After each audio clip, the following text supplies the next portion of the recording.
Listen, it's amazing. It's just amazing. Good morning and welcome to the Joseph Apartments Talk Show. We have about 2,700 views each time.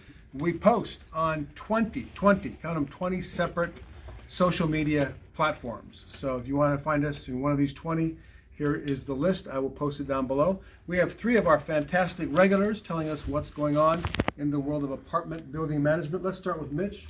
Mitch, what can you tell my wonderful viewers about plumbing and how they can save money with preventive maintenance and ideas on plumbing for apartments? One of the best things, I think I've shared it with your group before, but it's been a while, but one of the best things you guys can do is use bleach and advise your tenants to use bleach on the bathroom sink drain, the shower, and the bathtub, because bleach dissolves hair.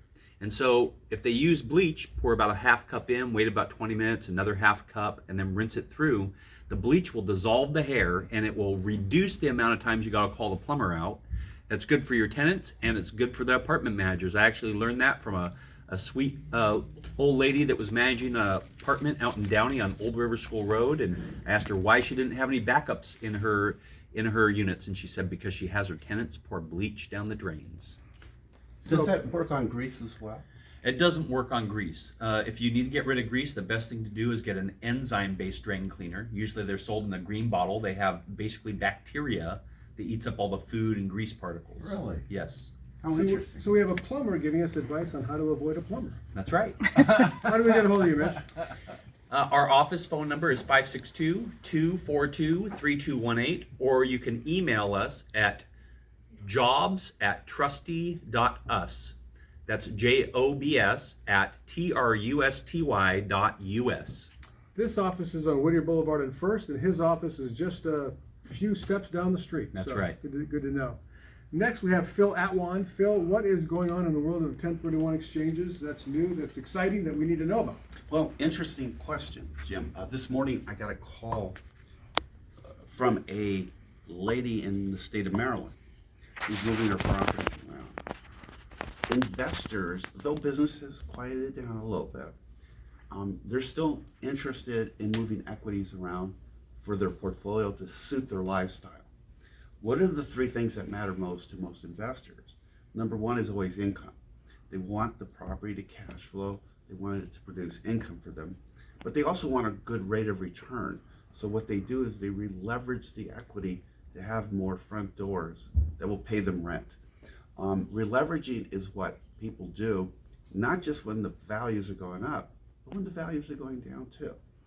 When you exchange, when in a market that is slumping or fatigued, ultimately what happens is, remember, you sell lower, you buy lower. And a lot of folks forget that. They just want to wait till the equity goes up before they sell, which makes no sense because they're just going to buy at a higher property tax rate than they have to. So that's the first thing. The second thing is they're preparing, even though things are a little soft right now, they're preparing for a equity boost that will come again. I've been doing this for over 40 years. I've seen it go up, I've seen it go down, but every time it goes down, it goes back higher than it was previously. So what they do is they leverage the equity so they have more doors or more buildings. So when the market goes up again, they're now appreciating with more buildings as opposed to more equity and less buildings. And they make money that way. The third item that they're doing, as it relates to a 1031 exchange, is they want to be able to releverage because they need tax breaks. Let's face it, the more you make, the more the government's going to take. It isn't that they just tax you because you're making more, but they raise you and they put you in a higher percentage of tax, in a higher tax bracket. So what they're doing is they're releveraging to buy up, because when you buy up, you create a new layer of depreciation. You can think of depreciation like a cake, that you get to depreciate it over 27 and a half years if it's a residential building. What happens is the government will allow you to buy up to create another layer to your cake. So now you have a two-layer cake. So you have two layers of depreciation, not just one, by doing a 1031 exchange. Next, I don't know if I'm taking too much time, but the next thing is that I've also noticed that investors continue to want to buy in other places other than here in California. there's a frustration with, they've told me a lot about, the taxes are much higher here than they are in other places. The parity in terms of relationship with landlord to tenant is out of balance. There's no, if you like that movie, The Karate Kid, you might remember Mr. Miyagi used to tell Danielson, balance, Danielson, balance. We're out of balance in California. So we're watching investors move those properties into other types. They're also doing one more thing. One other thing is that some of those people don't want to manage anymore. So they're selling and going into triple net properties, right? So Starbucks is your new tenant, or Chick-fil-A is your new tenant, or Trader Joe's, or whatever it is you're going to buy, that you have a nice, strong, long-term contract with a good quality corporation who can give you a triple net, which means you don't pay property tax. Is that going too long? No, my daughter combines them. She just Okay. knows how to combine them. So. So investors are moving to triple net because, number one, they don't want to manage tenants anymore. They have a long-term tenant, one, who's going to tie up a long-term lease, like Trader Joe's, or, for example, like Chick-fil-A, or it could be a CVS. And they're finding them in other parts of the country, and they're getting a better rate of return, and they're out of the management business. And that is a good thing for some people.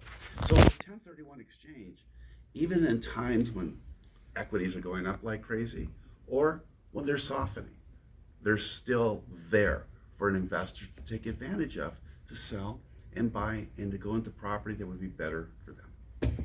Other than tips on cake baking and Karate Kid, how do we get a hold of you?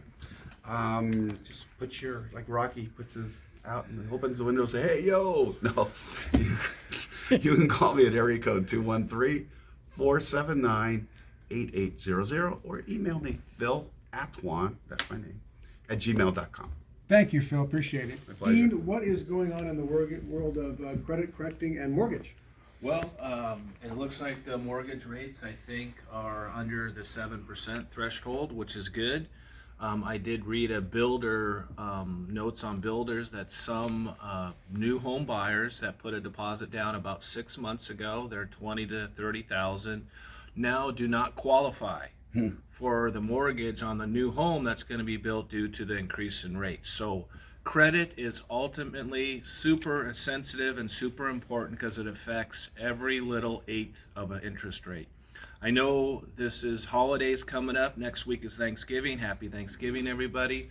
But everybody usually has a New Year's resolution. Let's get in shape. But how about let's get your credit in shape? And if anybody has any questions, I have some sites where you can get a free credit report with a credit score. If anybody wants to get a hold of me, I have this handy dandy little cheat sheet.